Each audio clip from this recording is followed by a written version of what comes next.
urban consumption and assess the benefits, to understand the challenges and issues regarding environment clearance, to deliberate on the measures that can aid in sustainable development. Also, some of the key discussion points would be experiences in retrofitting and innovations, experiences in enforcing regulatory framework and building codes, the developer's perspective, also mainstreaming the green building agenda and role of the city governments. Our moderator for the session would be Mr. Venkat Giri, who is the Deputy Executive Director of CII Godrej Green Building Council, Hyderabad. And he has been involved in energy efficiency and green buildings for the last 22 years. So, sir, over to you, sir, for the session. Thank you. Good afternoon, ladies and gentlemen. It's my pleasure and privilege to be part of this important panel discussion. We're extremely privileged to have a lovely panel, comprising of the right blend of experience and youth.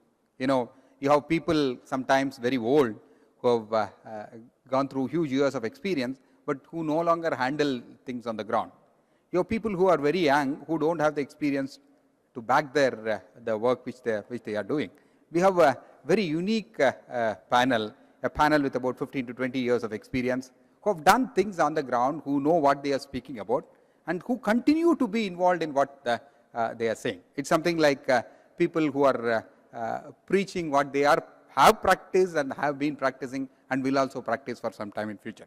Very rarely it happens, and we have a very unique panel with us right now. Before I leave it to the panel, perhaps I would take about 5 minutes to quickly run through some perspectives on green buildings. Some perspectives on green buildings and how green buildings have a relation to cities and for sustainable cities, and what are some of the views and what are some of our views of the Indian Green Building Council with regard to green buildings and cities. This is a building for some of you who have not seen this building. This is a building which is a platinum rated green building, one of the first green buildings in the country. It's about a stone's throw away from this place. If some of you are visiting, we would be more than honored to have you here. This is the center from where I've come from. The Indian Green Building Council, which was formed with the vision of having sustainable built habitat for all, has been working towards making India one of the global leaders in green businesses. And what started as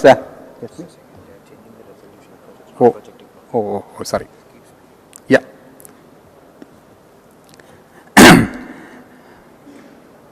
Okay.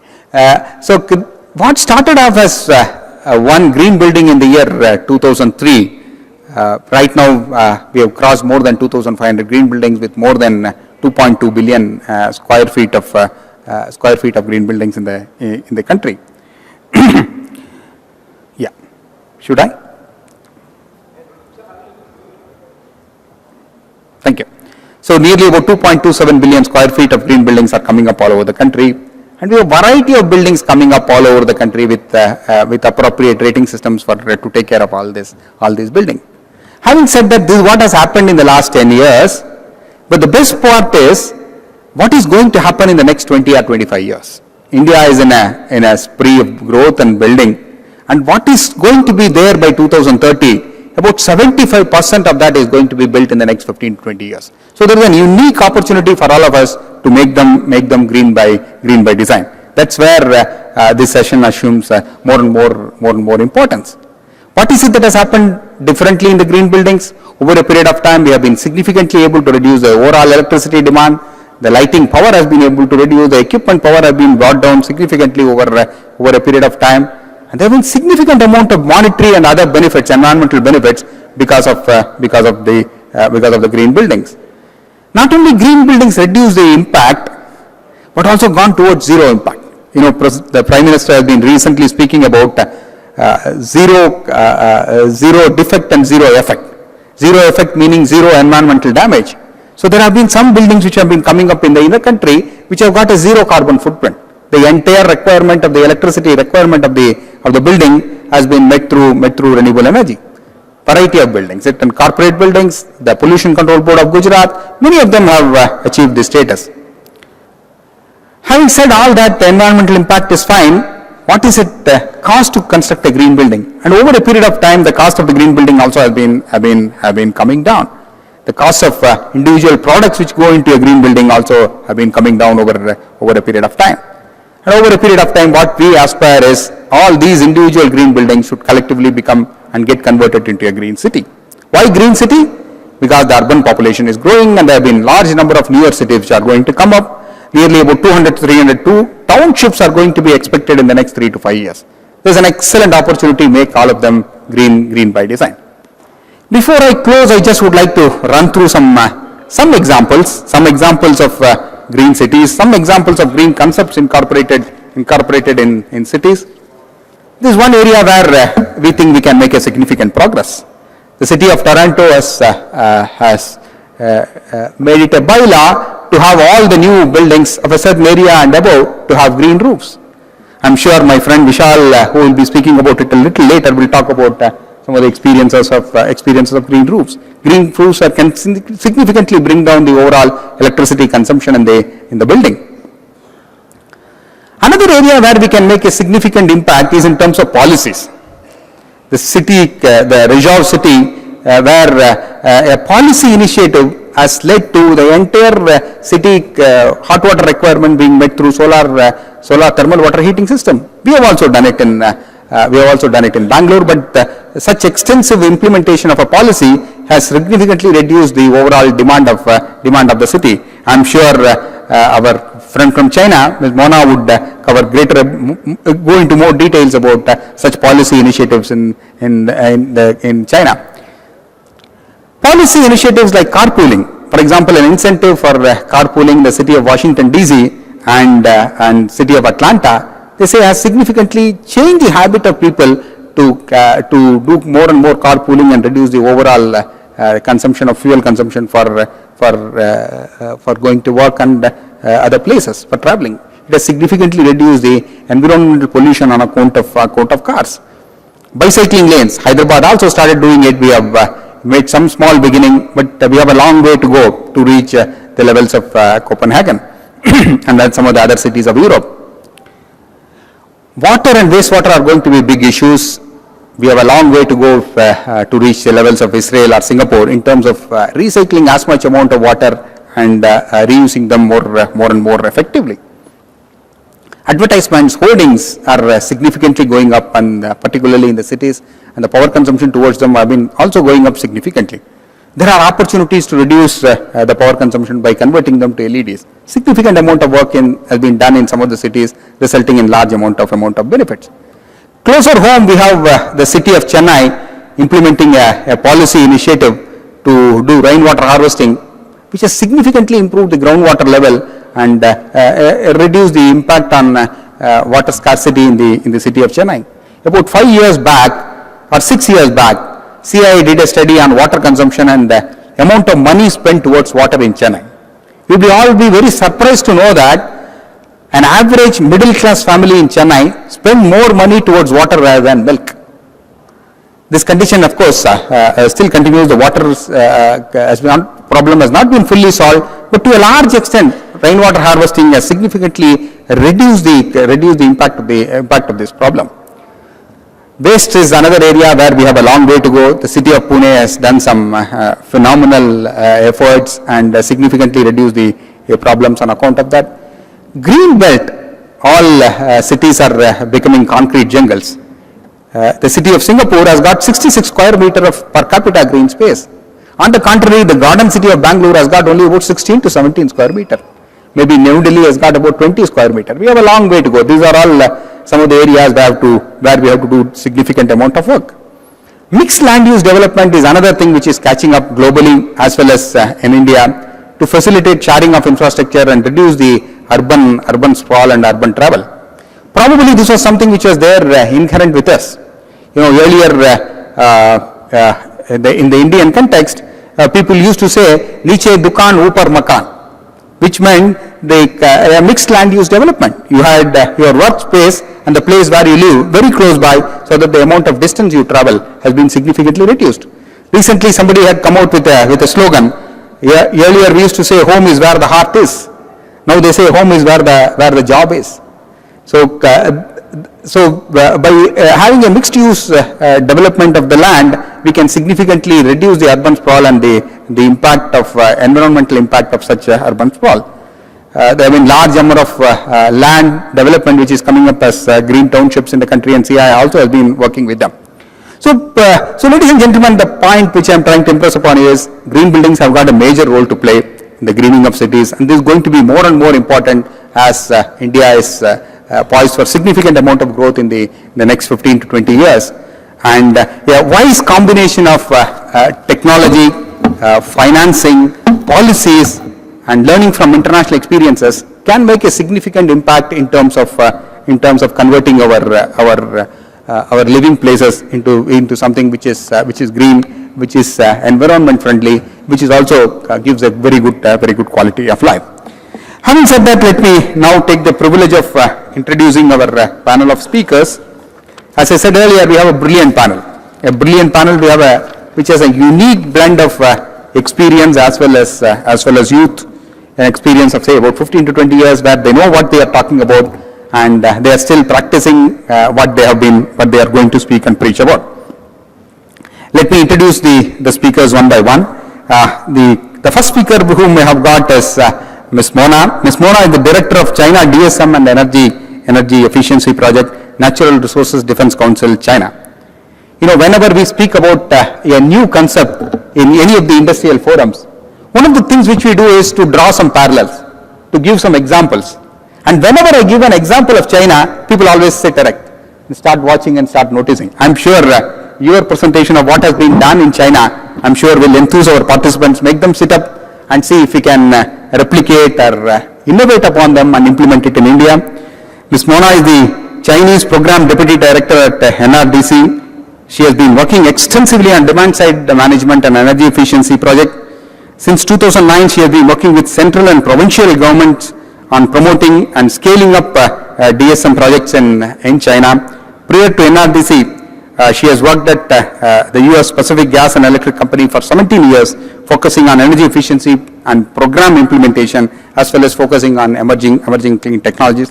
Welcome, Ms. Mona. Thank you. We look forward to your presentation. Let me complete the introduction of all the speakers and then request Ms. Mona to speak. The next speaker we have is Mr. Rahul Garg. Mr. Rahul Garg happens to be the Director Operations of Carrier.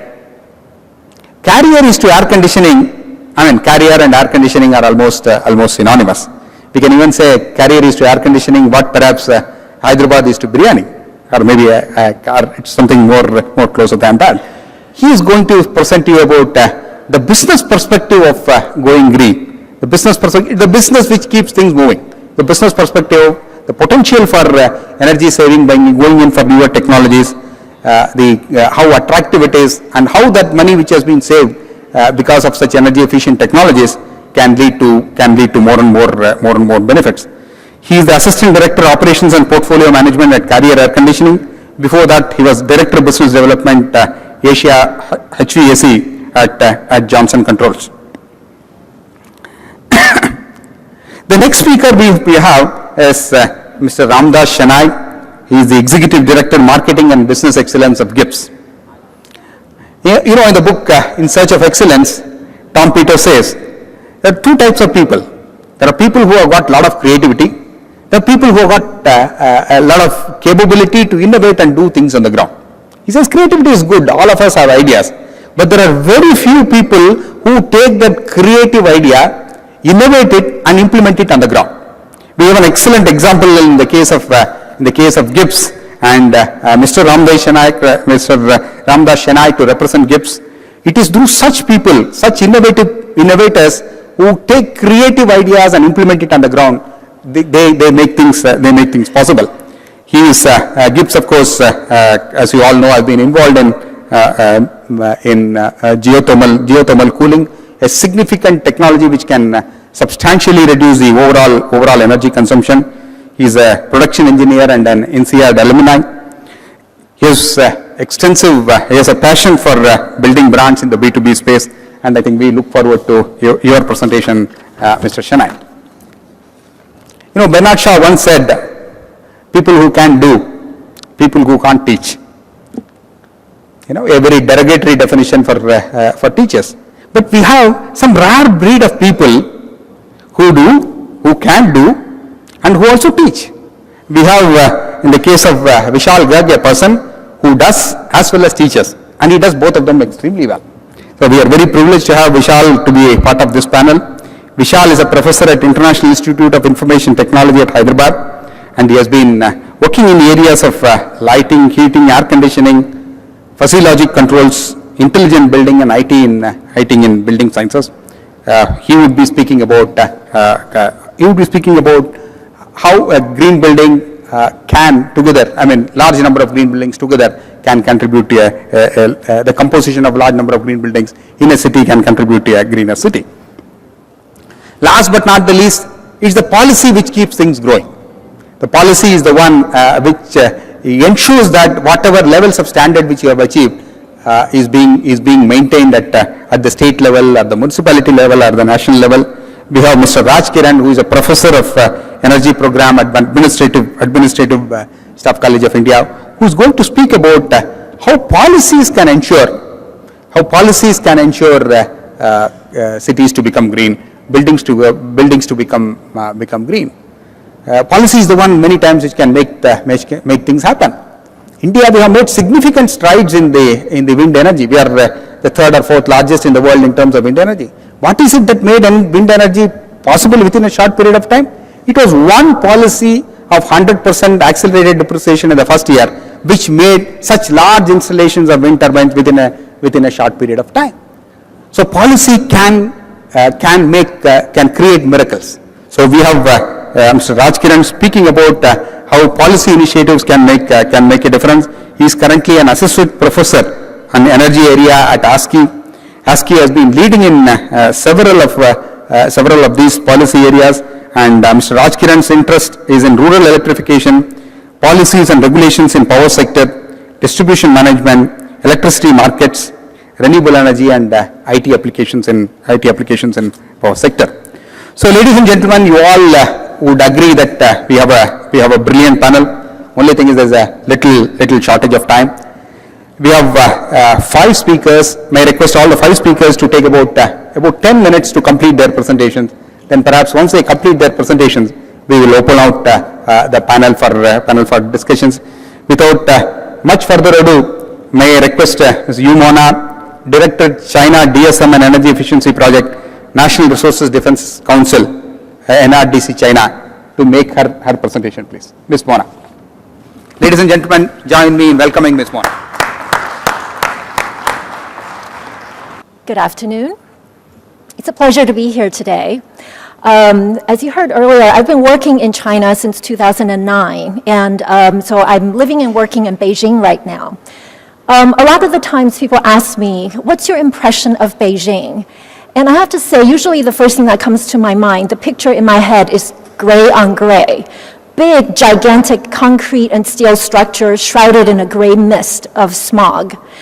And when I go back to my home, San Francisco, I always, take in the fresh air and really marvel at how far you can see with your eyes.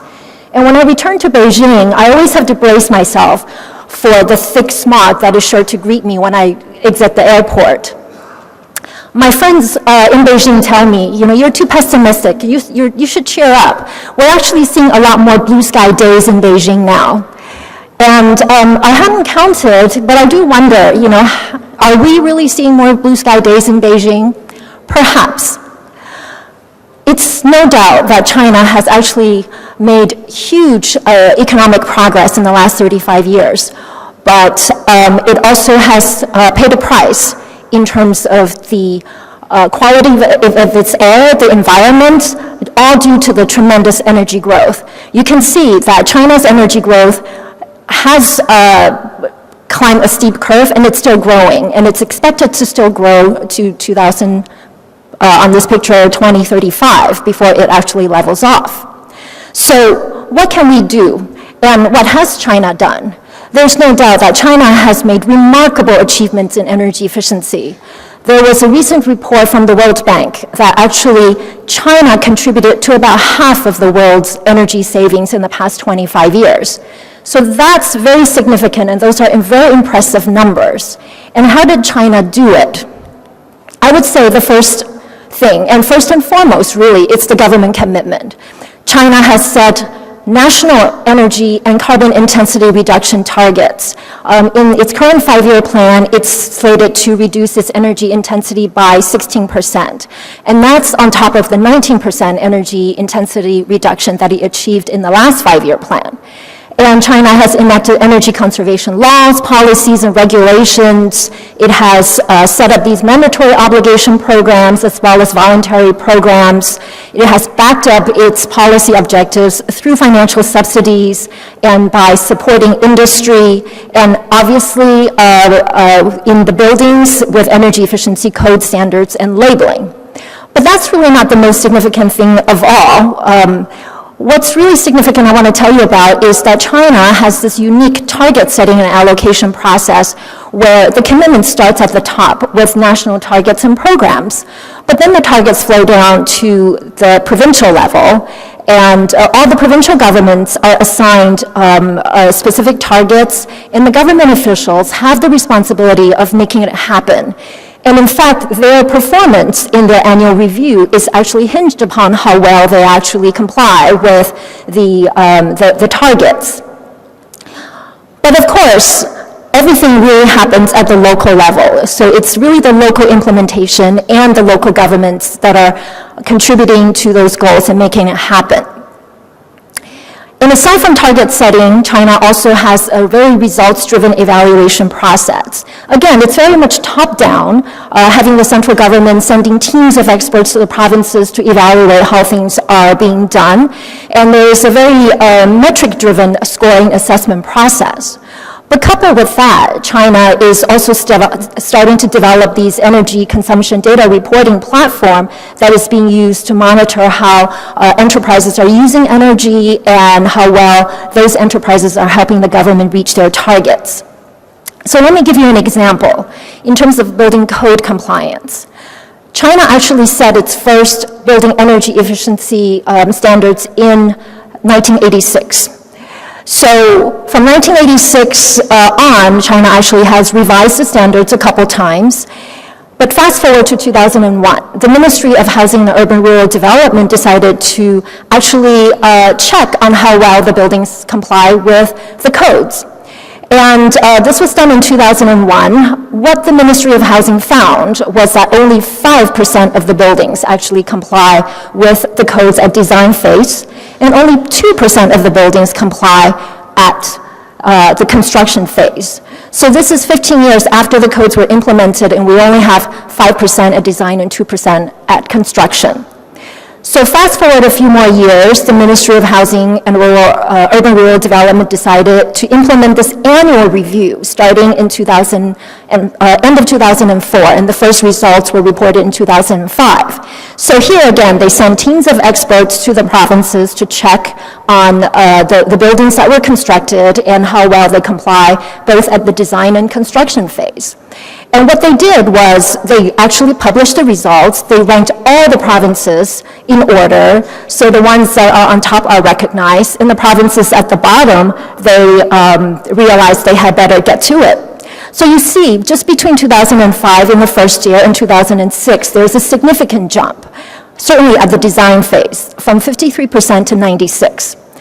And of course, everything really counts is at the construction stage. So you see slowly over time, in a period of about 5 years, through this annual review, then China actually was able to achieve almost 100% compliance rate. So that's a very significant lesson learned, is that you get what you measure. But of course, what I've been talking about is everything that's happening at the national level. So what's really important is to keep in mind that in order to succeed, China actually has been encouraging local innovation. So I just want to give you a couple of examples of what's happening in the cities. In the city of Chongqing, which is a city in western China, they took building energy efficiency one step further than code compliance. They started spot checking the materials that were used during construction. They published a catalog on materials to promote and materials to limit to ensure quality installation. And they are requiring every single building that's constructed to actually have a label, a building energy efficiency label, so that the building owners and the tenants know that they're occupying an efficient building. The city of Shenzhen, which is on the coast of Southeast China, they took the green building concept one step further. Again, green building is a voluntary program in China, but the city of Shenzhen in August of 2013 made it a mandatory requirement of every single residential and public building that's constructed. So now in the city of Shenzhen, that's leading China with the installation of green buildings. But I want to point your attention to two other cities. One is the city of Suzhou and the other one the city of Shanghai. When I arrived in Hyderabad on Monday, one thing that really struck me was the power outages. There are these intermittent power outages that actually I understand is also an issue with lots of other regions in India. And China is certainly no stranger to power outages. It was experiencing massive power outages just a few years ago. And the city of Suzhou came up with a very innovative solution. In order to manage their electricity demand, the city government actually collaborated with an energy services company to install sensors in large energy using facilities to monitor the energy use. And of course, the original idea is for the city to be able to get a better understanding of how energy is being used within the city, and also for them to manage the power flow and consumption, and calling curtailment if needed. But the enterprise, the energy services company, their role in collecting the data is to help the energy consumers use their energy more wisely.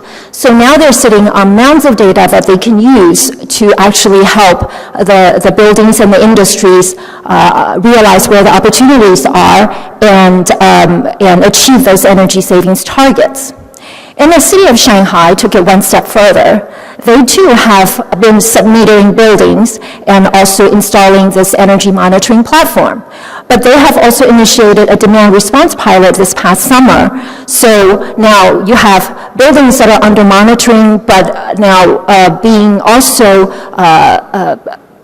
connected to this platform in the demand response program. Shanghai is piloting automated demand response. So when there are power constraints, then in the future we can expect that through the automated demand response program, Shanghai can much better manage their peak usage and also help the buildings and the enterprises in Shanghai manage their energy use and mine those energy savings opportunities. So really, what we are seeing in China is a very top-down government system where the central and local governments are providing guidance and supervision, but really it's the private sector that is innovating and collaborating with the government to foster this energy efficiency market. So if I have to say there are any lessons learned in China, is really goal setting is not enough. You need to actually evaluate and also remember that in implementation all happens at the local level within the cities, and making sure that let's mobilize the forces in the city and get those innovation and having the public and private collaboration. And I understand that the Bureau of Energy Efficiency in India had set an energy savings target to achieve 1.7 billion kilowatt hours by 2017. And I understand that the states of Telangana and Andhra Pradesh has recently enacted building conservation codes, and that has just come into effect a couple months ago. So I think if we were to borrow from China's experience, then I would suggest that we start not only in implementing the codes, but start thinking about how we can set up an evaluation system to make sure that the buildings are complying with the codes, and also evaluating the effectiveness of the trainings for government officials, for enterprises, to make sure that the targets are met. Thank you very much. Thank you, Ms. Mona, for an excellent presentation. I think some beautiful points came out from her presentation. One is in terms of the government commitment in terms of reduction and setting up targets, mandatory obligations, We have some interesting questions on that. Financial subsidies wherever possible. 100% compliance within the first, second year or third year in terms of design of new building, and about 99% compliance in terms of construction. I think we have a long way to go. City government leadership, another excellent point which came out, and lastly followed by private sector innovation.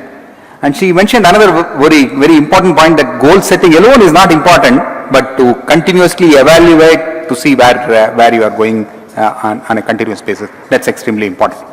Thank you. Thank you, Ms. Mana, for an excellent presentation. May I now request Mr. Rahul Garg, Director Operations, Carrier Air Conditioning Refrigeration Limited, to make his presentation, please. Good evening, and I feel privileged to be part of this forum discussing about green buildings and how the green buildings can bring about a sustainability as well as a better business sense. Now, typically, I'm not going to be boring everyone over here with some technicals around green buildings. Rather, we look at it that how do green buildings make a business sense. And while talking about business sense also, it is not limited to the private sector. It is rather even focusing upon the cities, the state level, and even in the country level. And typically, if we see, every city, every state, or even the country works almost similar to any business enterprise. It has its own revenue model, it has its own costs, and it does its own set of investments, providing the welfare, the necessary things to the citizens of the city or the state or the country. If you look at certain statistics, and we all know about urbanization, how 952,000 crores a year, which is a sample of around 120,000 rooms, which is a combination of 5-star and 4-star hotels, they have a potential of saving nearly about 200 to 250 crores.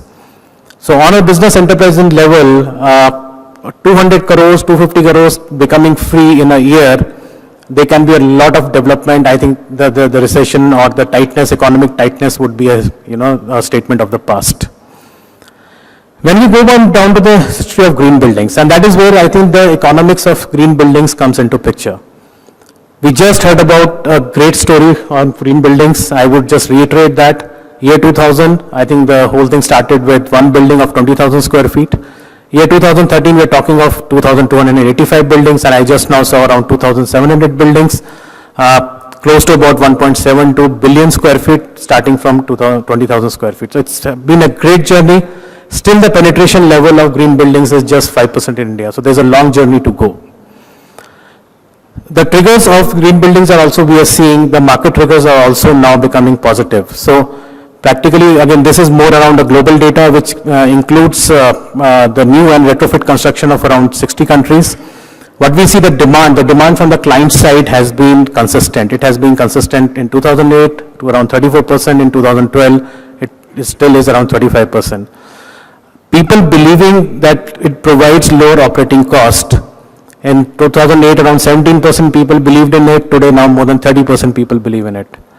It is the right thing to do. There is a mixed result around it. So definitely there is a bit of an apprehension, and there can be reasons for that, because some of the people have seen benefit, some are yet to see the benefits of the green buildings. The 10-year cost being better, again, it's almost a consistent thing. There have been a couple of barriers, and we see that over the period of time the barriers have been reducing.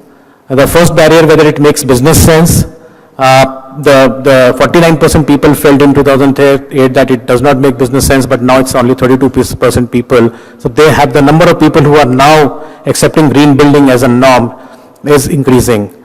Very rightly so, between 2000 and 2012, the economic condition is not hidden from anyone. So there has been the tightness for the access of capital, which has been one of the barriers. Now, despite these barriers, in India especially, we have seen a fantastic growth happening. And that also gives a lot of credit in terms of whichever organizations have been working around it to make it a success in India. I would take you through a small flavor of little bit on the technical side. As I said, I'll not go much deeper. So to really understand on real savings on the green buildings, typically this is also being factored into various codes and standards also right now. So we know that our country has various climatic zones. So to talk about nearly about 5 climatic zones, which are hot, warm and humid, composite, moderate and cold. And if we start correlating various building services, which is air conditioning, lighting, elevators, boilers, and the right hand chart shows the Pareto that most of the energy is consuming by the air conditioning equipments and then the lighting and then various other equipments. There is another dimension to it, which is, if you see on the y-axis, is the variability, because these equipments, they have a variation of performance in accordance with either the building loads or the operating conditions. And the answer to the savings is very simple. If we can bring down the entire energy consumption, both on an absolute level as well as on the variability level, we have the answer. And that's where the figures, what we talked about, the 10% on an average normal building level and maybe 20 to 30% in a 24/7 building like hotels, all this is now being made possible. The good news is many people have realized this and they are implementing a lot of strategies to kind of get the real world savings. Some of the strategies which help to achieve it is like creating integrated solutions. Again, I heard it from an IT guy in the morning that there should be systems which are connecting the lighting with the air conditioning, with the elevators, with the boilers. That itself unlocks a lot of energy which is kind of getting wasted into the system, and this is one way of doing it. Now this particular slide is more focused about the air conditioning systems. Many people do talk about automatic building management systems or intelligent building management systems. This is a snapshot of it, basically wherein if you can create a clear map of a building, clearly understand where the energy is being used judiciously and where it is not being used judiciously, that really helps to understand what is the energy footprint of the building and how you can optimize that entire thing. A little bit about my company. I belong to United Technologies. Career is part of UTC, which is our $29 billion organization. Works on a lot of innovations around air conditioning, elevators, fire and security. Has technologies which are the global leaders in the world. I am Rahul Garg. Thank you for a patient hearing. That was an excellent presentation from Rahul. Beautiful business pitch. He spoke about 23,000 crores of business being available, money being released on account of energy efficiency in the buildings, and large portion of that is on account of air conditioning. He also gave very specific examples of small cities like Nagpur, Chandigarh, Ahmedabad, where the significant amount of potential is available. Thank you. And he also finished exactly on time, Rahul. Thank you very much. Next we have Mr. Ramdas Shenoy, Executive Director, Marketing and Business Excellence, GIBS. Thank you, Mr. Venkatgiri, and thank you all. GIBS, it stands for Green India Building Systems and Services. Our vision is making zero energy buildings possible. When we say zero, what we are trying to do is, most of the time people try to address the supply side of the energy with regards to a building. We try to address the demand side of the energy requirement of a building. The net effect is when you are able to suffice the energy demand of the building on a sustainable basis on its own, the building becomes net zero.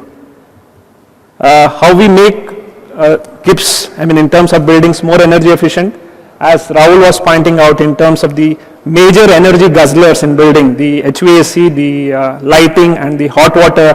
These are the three solutions that we have, and we have targeted it through LED lighting solutions, air conditioning solutions and hot water solutions. Basically by implementing GIBS solutions, you can have around 70% energy savings in the new or existing building. We have received a lot of awards from Climate Solver, from India Innovation Ministry of Science Department, Government of India.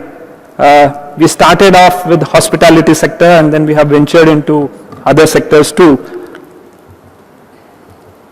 What we essentially do is, in terms of the product and solutions, as I said, there are three offerings from us. Basically the geothermal sink, the LED lighting solutions and the hot water cogen solutions. But we also understand that for any solution to be effective in terms of, or the acceptance in the market, you need to make it commercially viable. And for this, we have a commercially viable business model in terms of pay from savings model. We guarantee for the savings through a performance bank guarantee. We have a buyback mechanism for your existing stock, and we have a dedicated inventory for people who are concerned that this is a new technology, whether if anything wrong happens, what is the spare situation. Geothermal, I will run through a small animation.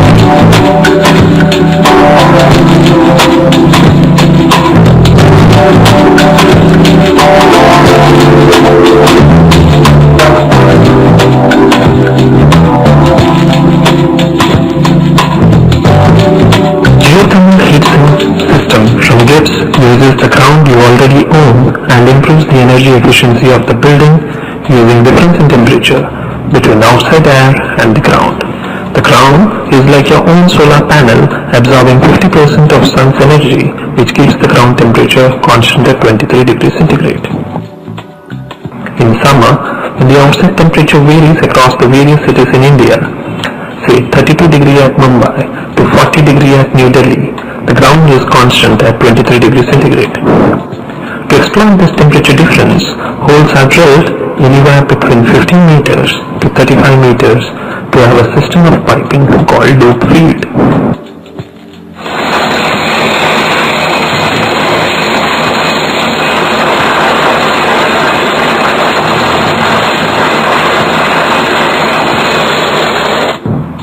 These holes are filled with the ground to improve heat transfer with the earth. The loop feed is brought into the building where it is connected to Gibbs geothermal heat pump. The system circulates water mixture through the entire loop. Basically, the ground acts as a heat sink instead of the heat source. Heat and humidity is rejected by the building to the ground and cool air is distributed from the ground to the building, offering air conditioning. The systems are very effective in cooling, where most efficient systems would be 94% efficient. The geothermal system is 400% efficient system. The operating cost would be up to 70% efficient. Gibbs geothermal system has business, social and environmental impact. Gibbs systems are efficient with their silent performance and could be retrofit or be used for a new construction. With Gibbs system, you need not pay for the fluctuating and escalating fuel costs and cut your energy bills. So a smart thing to do is to get Gibbs geothermal cooling system. So as I have already, you could get a glimpse of what the geothermal system works. I will not dwell much on explaining the technology behind it, but definitely in terms of energy savings, water savings, because there is no loss of water evaporation. We don't use any hazardous chemicals, so there is hazardous chemicals reduction in terms of operating a geothermal air conditioning system. These systems are ICSPA certified, and these are installed and carried out by ICSPA accredited professionals. One of our first clients or showcase clients is Indian School of Business, Mohali, where we have successfully installed the Gibbs geothermal system, and their savings on an annual basis would be to the tune of 41 lakhs. So it would be in terms of energy savings, water savings and chemical savings, so 15 to 30% in terms of energy savings compared to water cooled chiller, 60% energy savings compared to air cooled chiller, and the important part is the economic life of this system is around 50 years.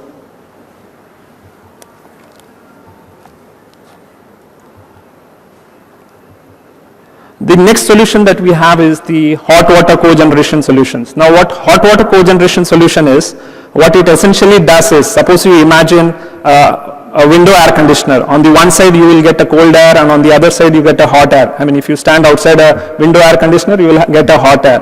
Now imagine you are replacing air with water. So this is what we do in a simple analogy in terms of a hot water cogeneration system, where the heat exchanger uses water and it exchanges heat and you get hot water to the tune of around 55 to 60 degrees centigrade, on cold water on the other side, which would be around 6 degrees centigrade. So if the conventional boiler would use the coefficient of performance would be around 0.8, a Gibbs hot water system, the COP would be around 7. So it's that much more efficient, and it's a simple unit, space is less, and energy wise it's, again we have implemented it in HHI hotel in Calcutta. The fuel saved is around 1,27,000 liters of high speed diesel per year. Annual savings would be around 47 lakhs again. The third solution what we have is the LED lighting solutions. LED lighting would be again to the tune of 60 to 90% reduction in operating cost, 10 to 25 times longer life, and the quality of light is not compromised. It's actually, you can get into a retrofit and the average payback would be around 1 year. So till now we have installed around 1 million Gibbs LED lamps all over India, specifically in the hospitality, retail, commercial office, IT parks, pharmaceutical, clean rooms and industrial lighting. We are slowly getting into the retail space too.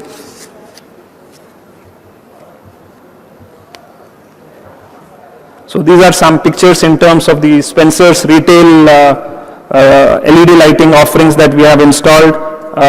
Expected waste reduction is 21,000 lamps in 5 years. Direct savings 43% in daily, less than 10 square feet format stores. 55% energy savings at hyper or supermarkets. And with all this, whichever solutions we implement, there is a clear-cut triple bottom line benefit, whether it's a social benefit in terms of or the environmental benefit. Like for the Spencer retail, it's like lighting up 36 small villages in India. So I would sum it up in terms of the building products and solutions. We have 3 solutions, which is GIBS GeoSync, energy saving LED lighting, and hot water cogeneration solutions. To make it commercially viable, we have a pay from savings model, which is zero initial investment model.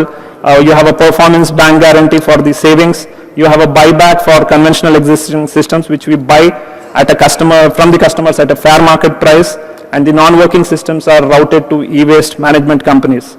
The dedicated inventory mechanism also helps organization because you keep a 5% inventory at site at no extra cost. So easily supports and takes care of warranty and replacement and any of the pain which the customers perceives to have.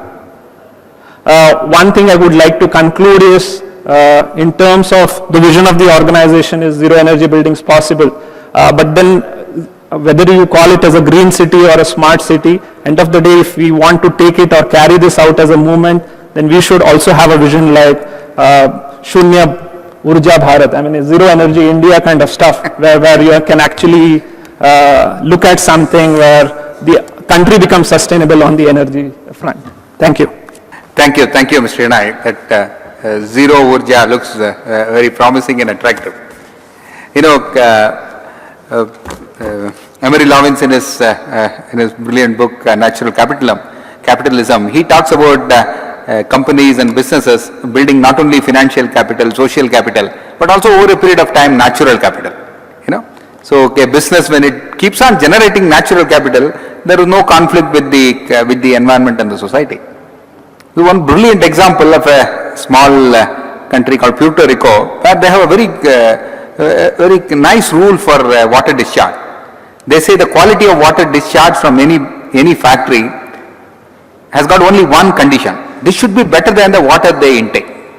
The quality of water they take, the quality of water they let out should be better than the quality of water they take in. So over a period of time, either they recycle, reuse to the maximum extent possible, or if at all, if they let it out, that water quality is better than the inlet quality. So over a period of time, all the water bodies around the factory would improve in both quality and quantity. You know, a simple rule, but they say it has made a significant difference over a period of time. Thank you, Mr. Ramdarshan Naik. It was a brilliant presentation. May I now request Vishal to make his presentation, please. Thank you. Thank you, and good evening, everybody. I'll be talking about a very simple technology called cool roofs. And this is one of the technologies which is applicable at a local level and gives benefit to the user. It has a very quick payback and has a global impact. So we all know about cities, that cities are warmer than the neighboring rural areas, and cities can be as high as 3 degrees higher than the neighboring rural areas. And this phenomena is called urban heat island effect. There are various reasons for the urban heat island effect, which includes the anthropogenic heat, that is man-made heat given out from the air conditioners, from the manufacturing, transportation, and also the heat that the surfaces, the paved surfaces, the buildings, the roofs, the roads, the heat that they absorb from the solar radiation and they emit back into the space and heat up the city. So this is one of the major reasons why the cities are warmer. In the image you can see here that wherever there is downtown area, there are buildings. In the lower image you see those areas are red. That means they are hotter than the green areas.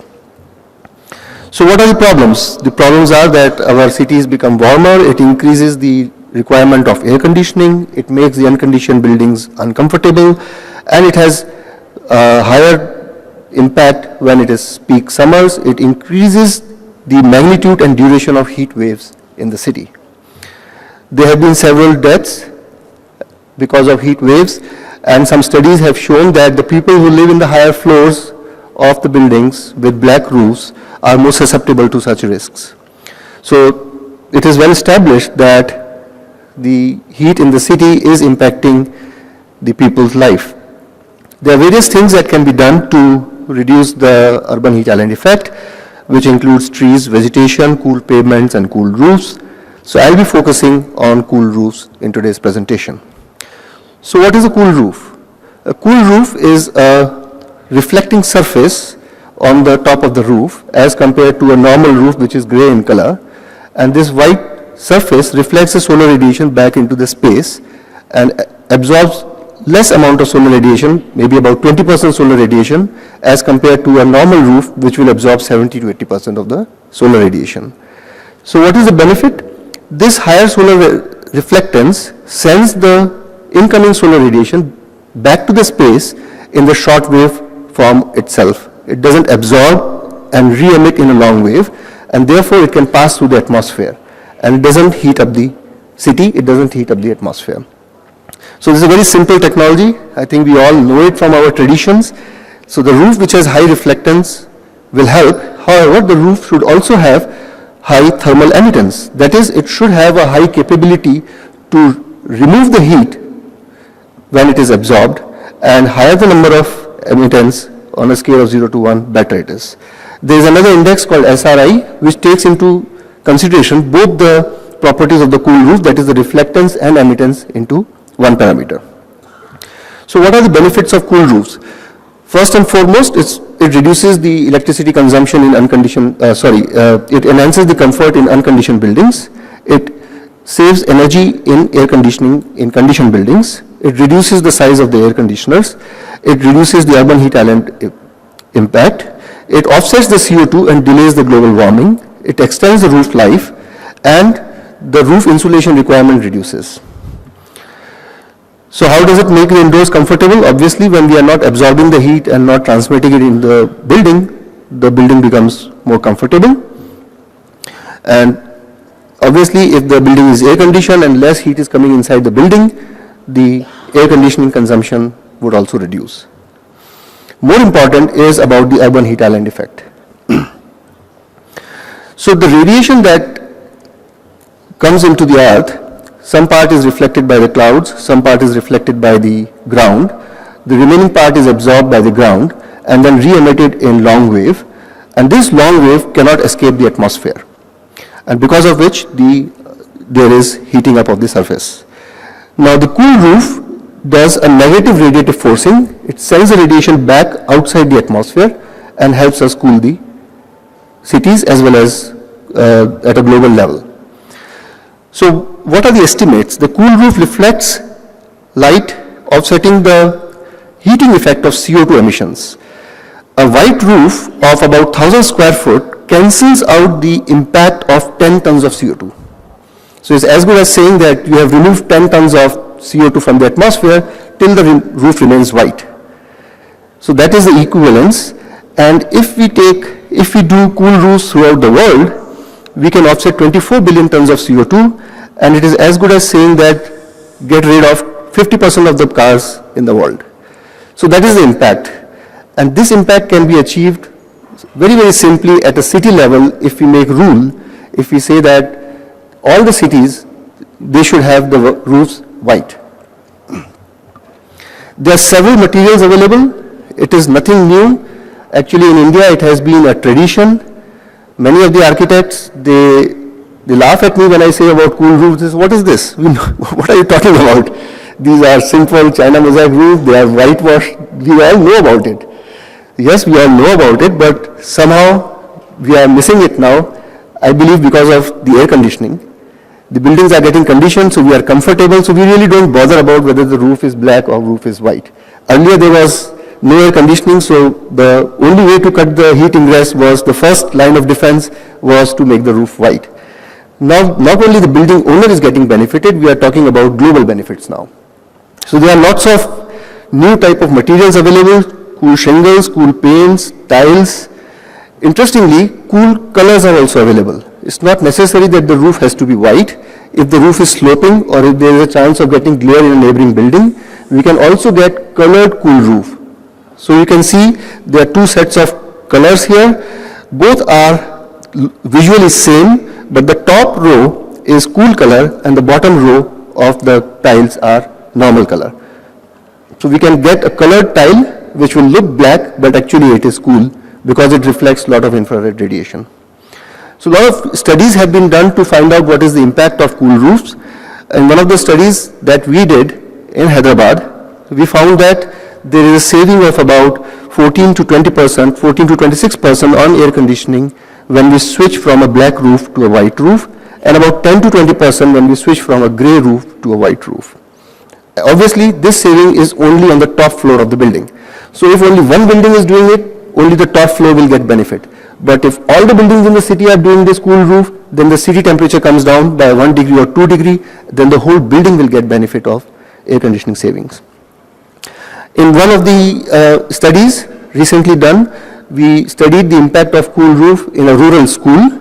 It's a school about 80 kilometers from Hyderabad, and we found that there is a reduction of about 2 degrees indoor air temperature. The maximum reduction was 4.3 degrees, and the roof surface reduced by 26 degrees. So the rooftop, the cool roof was 26 degrees cooler than a hot roof.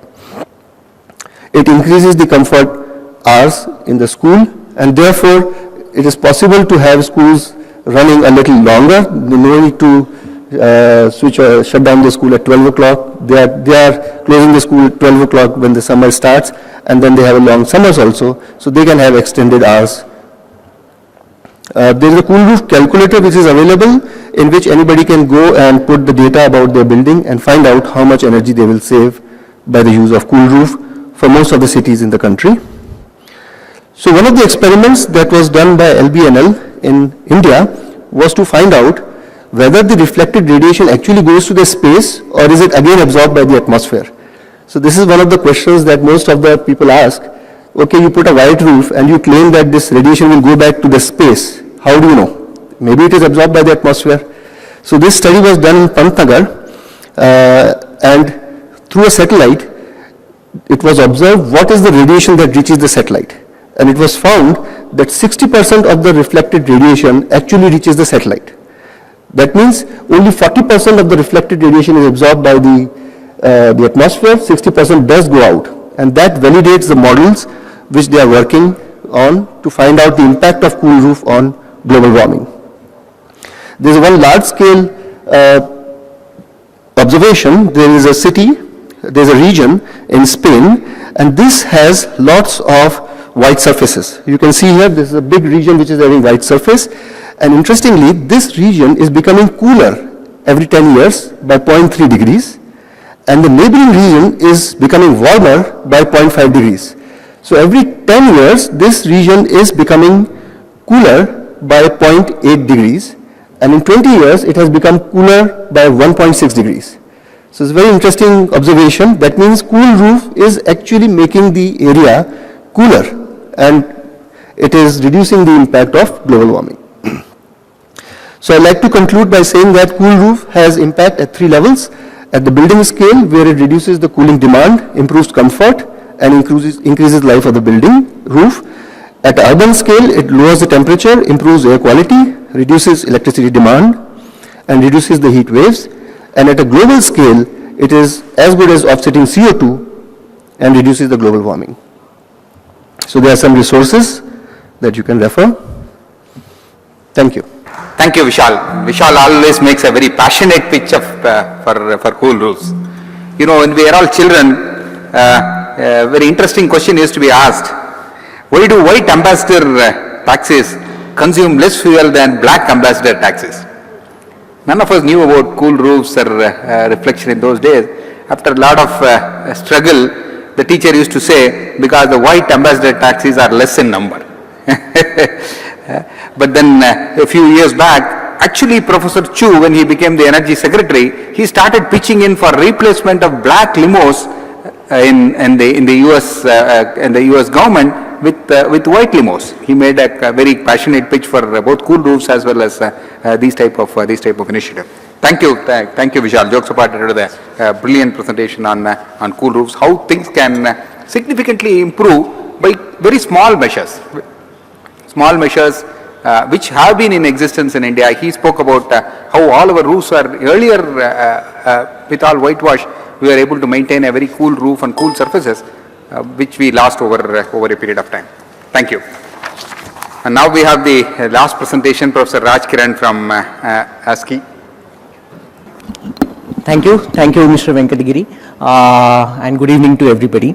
I think we have seen all the technology development and the need of energy saving and energy conservation in buildings and the efforts made in China and the new technologies by Gibbs. So many things are going on, and then we are thinking how to implement. The question is how to implement, where to implement, whether it should be voluntary or whether it should be mandatory. All these questions remain unsolved in so many years. Green building movement started in India in 2000, and 10 years we have seen excellent growth, but the pace of that growth is very slow. What are the reasons of this growth? What are the reasons of this slowness? So all these kind of things, I think Government of India tried to solve these questions since 2001, whether it should be the mandatory law, whether it should be some kind of policy framework should be there, whether it should be implemented through some kind of standard coding systems. All these things were there, but why we are not implementing? So let us see, I think we have discussed all these things. In 2020, almost 500 million people will be living in urban India. As Mr. Rahul also noted that 70% of the building that will exist in India by 2030 have yet to be built. So cities can mitigate climate change by reducing energy consumption in the construction, maintenance and refurbishment of buildings, which we have seen. It is contributing electricity consumption. 7% of the total electricity consumption is through building sector in India. Of the building sector, as commercial building space accounts for 33 billion. So we have studied, our results say that 3,457 trillion units of cumulative electricity savings can be done by energy efficient construction, energy efficient designs in India by 2030. Additionally, we can save 1,184 million tons of carbon dioxide emissions by 2030. How we went ahead? Government of India had policies. It started with Energy Conservation Act, which really aims to reduce specific energy consumption in different sectors. One of the most important sector is the building sector. Integrated energy policy, which came in 2006, that also emphasized the need of energy conservation and energy efficient technology in buildings. Later on in 2007, Energy Conservation Building Code came, which all these three policies are under now the National Action Plan on Climate Change 2008, and two missions are supporting these things: National Mission on Enhanced Energy Efficiency and National Mission on Sustainable Habitat. So let us see what is the Energy Conservation Building Code. It talks about, as we discussed in earlier presentations, it talks about building envelope, walls, roofs, windows. Professor Vishal clearly mentioned that the importance of cool roofs, building envelope, building design, lighting, heating, ventilation and air conditioning system, solar water heating and pumping system, and electrical systems. The code is in place, but why we are not adopting it? It regulates building thermal performance, it encourages climate responsive building design, it encourages use of daylighting, shading, natural ventilation, energy efficiency strategies appropriate for India. It focuses on energy performance of building. So there is a question. People say that wherever we meet people, stakeholders, real estate developers, architect associations, they say that, oh, code is there, National Building Code is there. Why we should go for the another code, that Energy Conservation Building Code?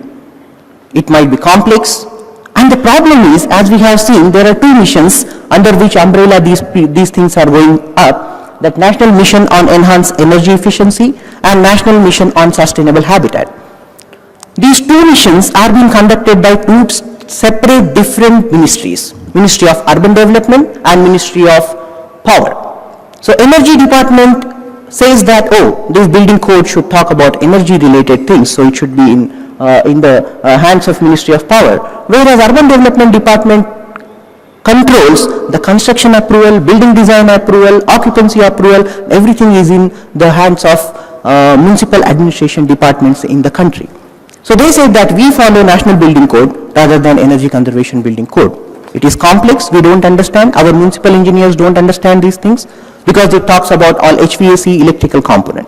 So we try to really bring all these departments together, and Government of India is also thinking to harmonizing Energy Conservation Building Code with NBC 2005. It is being finalized, the chapter, including the chapter approach to sustainability, which would be adopted in all future constructions in the country. But before that, how we went ahead in the state. The status of Energy Conservation Building Code, states where ECBC has been notified in 11th plan period, only Rajasthan and Orissa. They made it mandatory. None of the other states made it mandatory because it's a concurrent subject.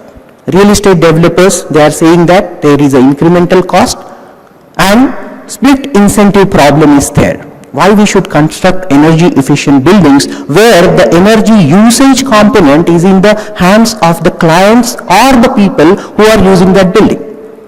And the entire market of the buildings in India, it is totally people think about the capital investment first, and then they won't think about the working capital required for the energy consumption in the buildings. So that is the problem where real estate developers face that, and they say that we want it voluntary only, we don't want it mandatory. So these all problems came, and we tried to bring together government officials, real estate developers, architects and other building owners to really come together and to adopt it on a mandatory basis, because the energy savings which we have seen throughout our last presentations, they are really good. So the split incentive problem is solved, but then again, what kind of incentive structure should be provided to the real estate developers so that they can come forward to construct these buildings? We have designed the framework which is in use now in Andhra Pradesh. Andhra Pradesh adopted, is the first state which adopted the Energy Conservation Building Code for all commercial buildings, and which is effective from September 2014. And we have developed the comprehensive plan to strengthen the Energy Conservation Building Code in the state.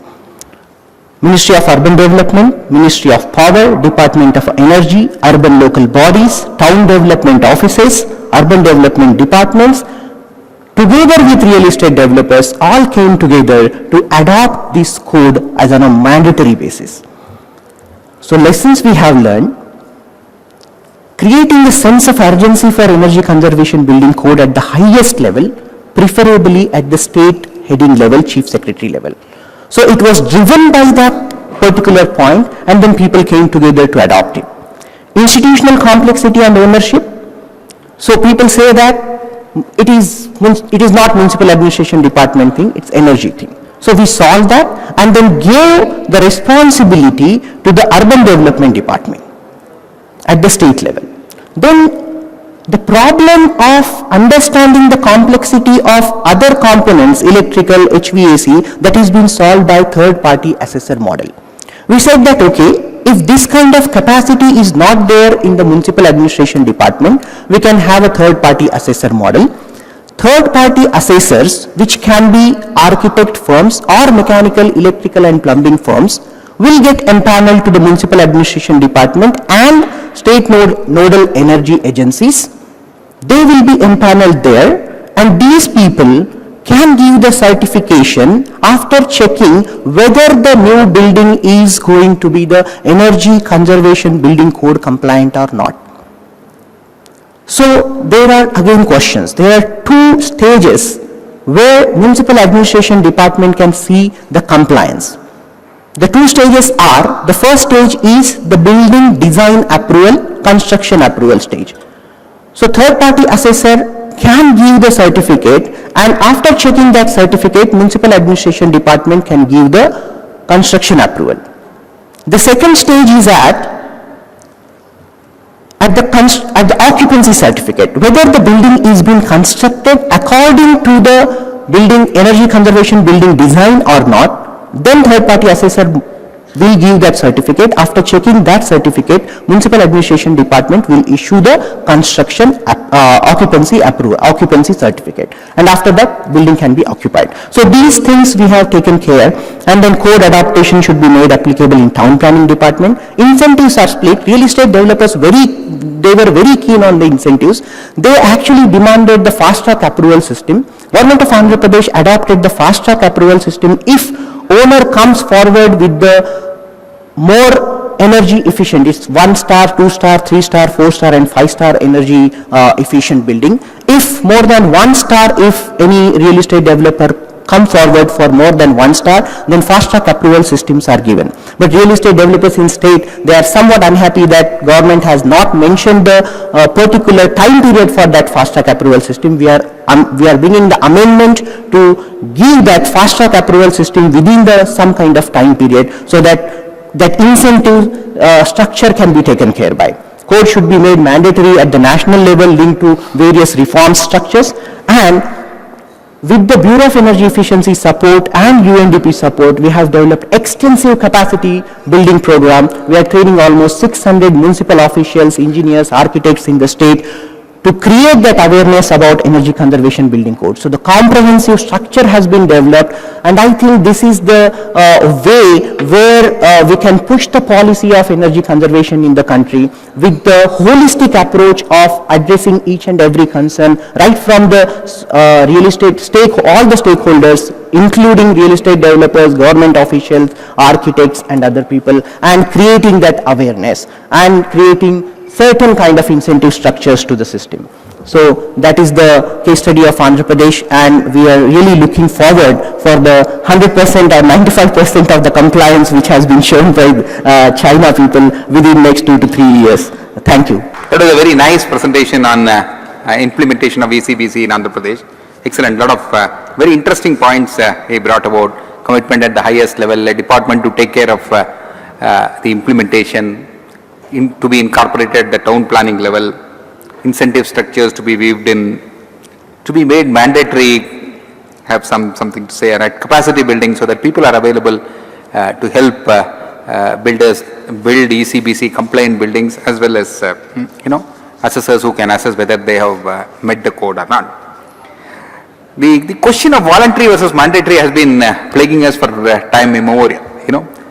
It could be for anything and everything. You are a parent of an adolescent boy. Should studying be made mandatory or voluntary? No? It could be at different levels. You are talking of green building, where building should be made mandatory or voluntary. Having discussed and debated and listened to many people talking about whether it should be made mandatory or voluntary, I think we have come to a conclusion it should be a combination of both. Mandatory perhaps should be to keep on rising people above a certain level. You don't want all the students to fail. So you have some sort of a push mechanism so that you can keep on lifting people so that they go above a certain level. And then once they reach that certain level, then you make it voluntary with incentives and pull them to reach higher levels of education, efficiency, or whatever. So a judicious combination perhaps of both voluntary and mandatory measures can make a big difference. Thank you. We had 5 lovely presentations. Now the floor is open for some questions, maybe about 10 minutes or so we can take. Please introduce yourself and then make the question very brief, sir, and then say to whom you are addressing the question. The government of Andhra Pradesh, yesterday Andhra Pradesh government has issued a GO regarding the ECBC. Even while formulating the GO, they have not taken the concurrence of the builders, architects, town planners and other stakeholders. Even the GO has been issued by the government of Andhra Pradesh, it is in abeyance. What are the reasons? There is no participation by the stakeholders. The same thing has been discussed in various forms by the CREDAI as well as other organizations. While formulating any GO, we have to take the opinion of all the stakeholders. Why it has not been happened? Sir, I can give the answer. The stakeholder consultations happened. Even the real estate developer associations were been involved. We have conducted the high-level meetings also with the CREDAI president present and APREDA president present, and then after only we have issued the GO. The abeyance, it is not in abeyance. In Telangana it is there, it is, but in Andhra Pradesh, Excuse me. yeah. I am representing the CREDAI Hyderabad. I am the CEO of CREDAI Hyderabad. I am the former director of Town and Country Planning, Government of Andhra Pradesh. You have not involved the stakeholders. The same thing what I am repeating. Even the town planners don't know about ECPC. Even the architects don't know about ECPC. Where is the question of adopting this GO? The GO number 33. I completely disagree with you, because from last 4 years we are conducting several stakeholder consultation meetings at ASCII and at different locations also, and then town planner, even DTCPO were involved. Government of Andhra Pradesh, earlier Government of Andhra Pradesh set up a technical committee which has been, and technical committee prepared a comprehensive report on this, and then it was available for all people and the comments were being sought, and then only the GO was being issued. Excuse me, the same thing was discussed in the administrative college by our CREDAI president, Mr. Sekhar Reddy, also involved. He has himself has indicated that you have not taken the opinion of the CREDAI and other builders association. Sir, we need to have stakeholder consultation. To what extent we need to go with? First of all, whoever working out, even take the opinion of the town planning staff in GHMC or other organizations, they don't know about ECPC, how they are going to solve that one, how they are going to scrutinize the billing applications in local bodies. Even architects, the practicing architects don't know about all these things. No sir, that is the reason the comprehensive, the training program is being taken care, and only few people have taken. I know the town planning directors, I know the builders association, all these things. I am really sorry, it's continuous process. By far now we have conducted only 3 training programs, and in the entire next 1 year we are going to train 650 professionals. I think maybe we will have some more discussion with CREDAI separately, sir. We will. Sure. Okay. You have raised this question as a town planner. Okay. We will. Yeah. Thank you. If I may ask the second question, the first part is for Mr. Srinivas. I would like to know, first of all, I introduce myself. I am a founder of a company based in Europe dedicated to the ecological transformation and technologies which promote that. My first question is to you, sir, Mr. Srinivas. Are the proceedings of this session, will they be available on the site of Metropolis? Totally? Yeah, just 1 second. Can I request the organizer to announce it? Yeah. Okay. Yeah. Would you like to answer it? The proceedings would be available on the website, isn't it? Yeah, okay. The second question is for Mr. Rajkiran. Mr. Rahul Garg was talked about business sense. And then Mr. Ramdas Shenoy talked about triple bottom line. I don't know if everybody got that. And then Mr. Vishal Garg talked about cool roofs.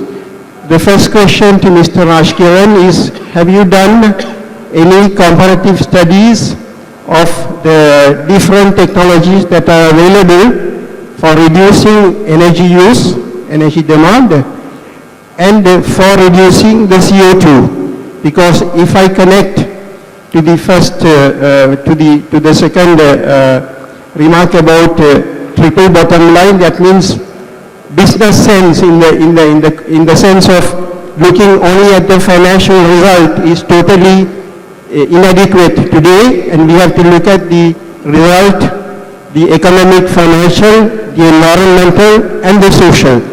So we should have a comparative of these technologies according to these criteria, and particularly I am interested with the cool roof concept, because if you have the cool roof, you cannot put solar panels. It is one or the other. Currently, there are solar panels which have been developed in Switzerland, which you can choose the color, and so which can be put also on the walls. And this is another way of reducing the demand for air conditioning. We have to bring down the cost of air conditioning. And if I may say so to the organizers, I think it is too cold here. Okay. With regard to it is very warm outside. When we come here, it is too cold and one tends to catch cold. Something to think about. Thank you.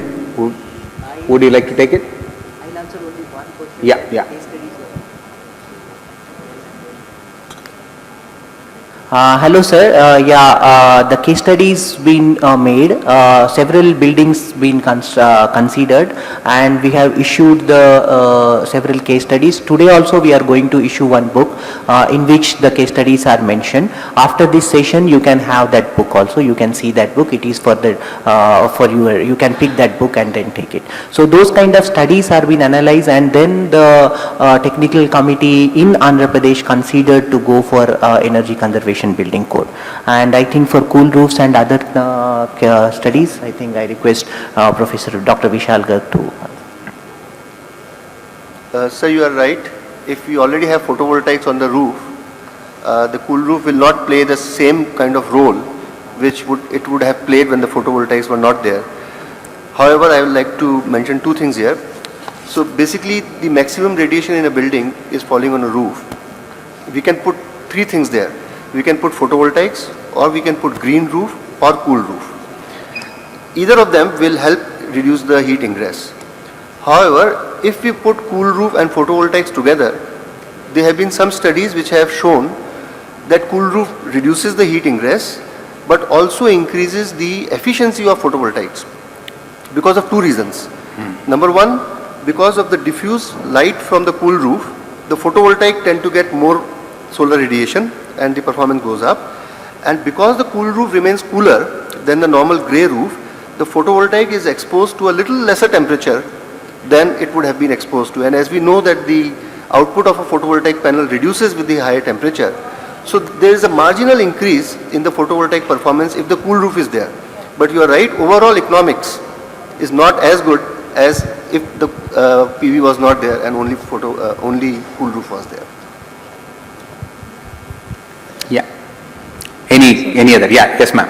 Yes, my name is Angela Jane. I am from the Nexus Institute at the Technical University of Berlin in Germany, and I have one comment and one question. My comment is that one should have a closer look at the traditional building cultures, and therefore I really like the presentation of the cool roofs, because I think a lot of energy can already be saved by not having shiny glass facades facing south and sucking in the heat, but in having different kind of building cultures, and maybe one should re-evaluate the traditions and benefit from them. My question is how important you estimate the issue of skill development in the building sector, because if you have new ways of energy efficient building, then someone has to construct these buildings, and I think there is a lack of knowledge and of skills in this sector, and I would like, I don't know whom to ask, but someone hopefully will answer, how do you estimate the need for skill development for the workers and the engineers and so on? Thank you. I think that's a pretty good question. You have spoken about the right aspect on skill development for green building. I would request each of the speakers, all of them have different perspectives on it. I'll request each of them to maybe quickly cover. Vishal, would you like to take it on skill? You have been working substantially on skill development and building. So,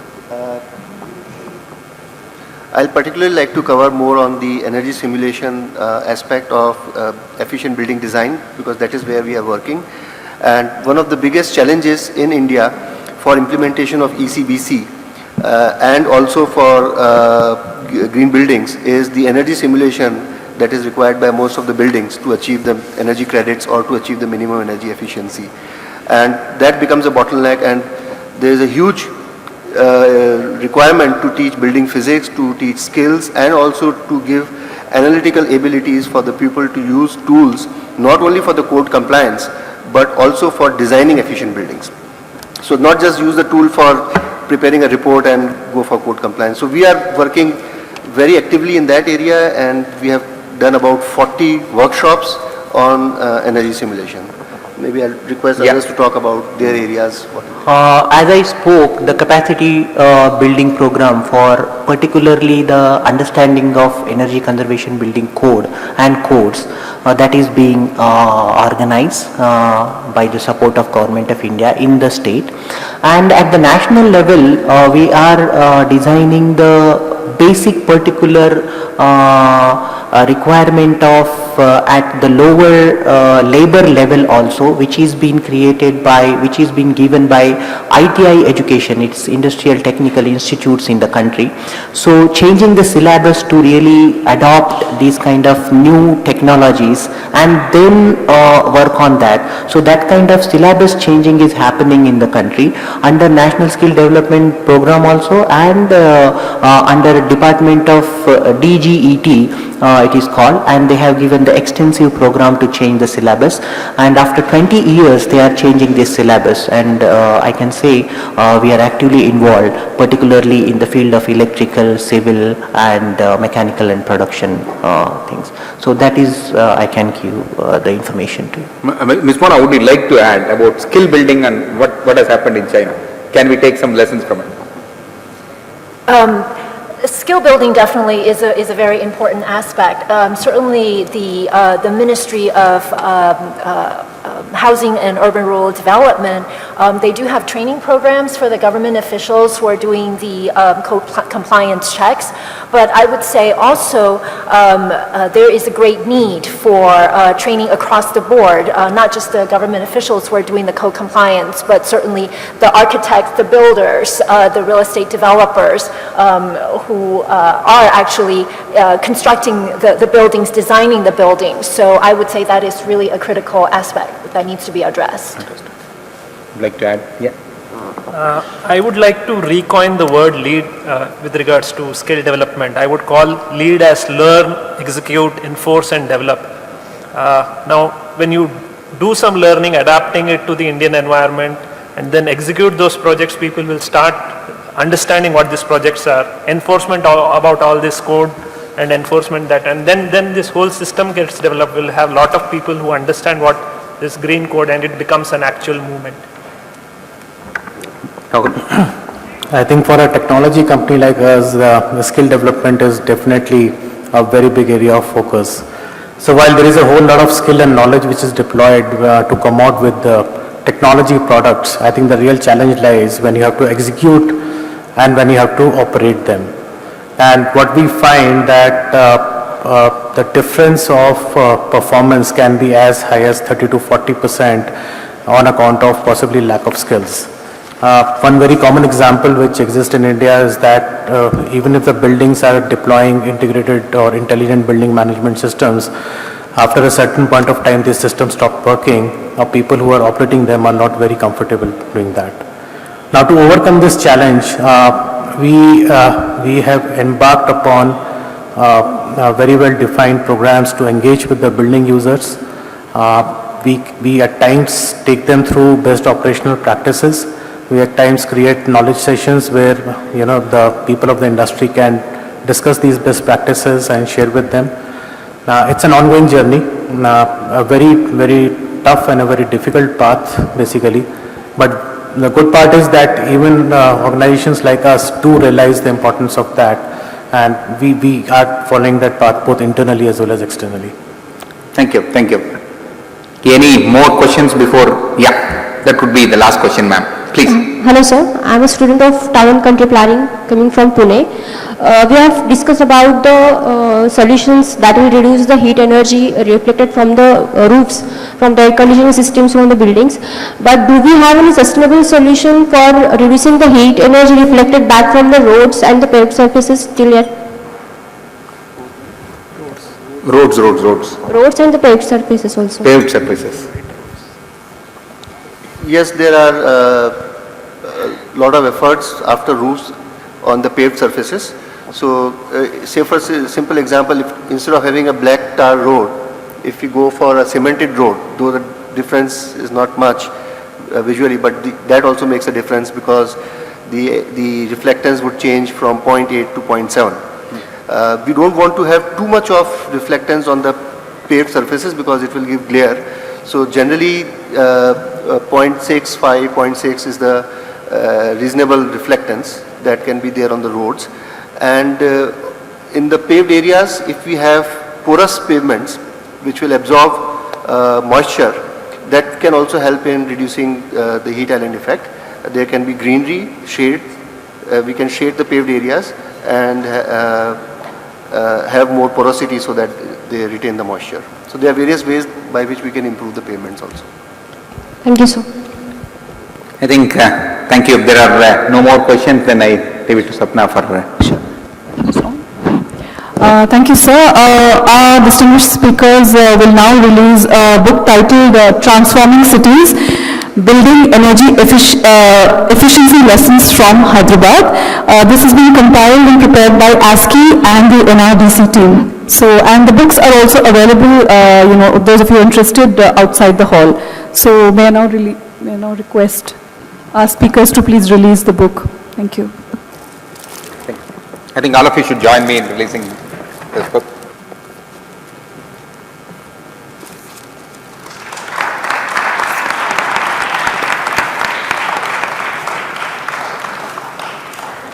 I think we should, you want me?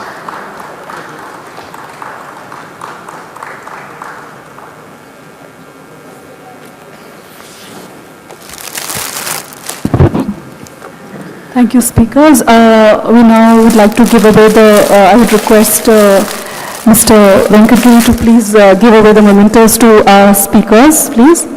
Thank you. Thank you, sir. Thank you, ma'am. Thank you for coming. My pleasure and privilege to have been part of that. Thank you. Thank you. Shanaik, brilliant presentation. Thank you very much.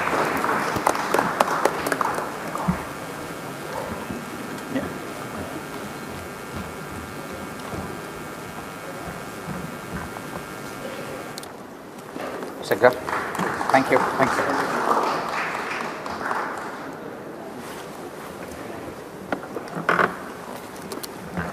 As usual. Thank you.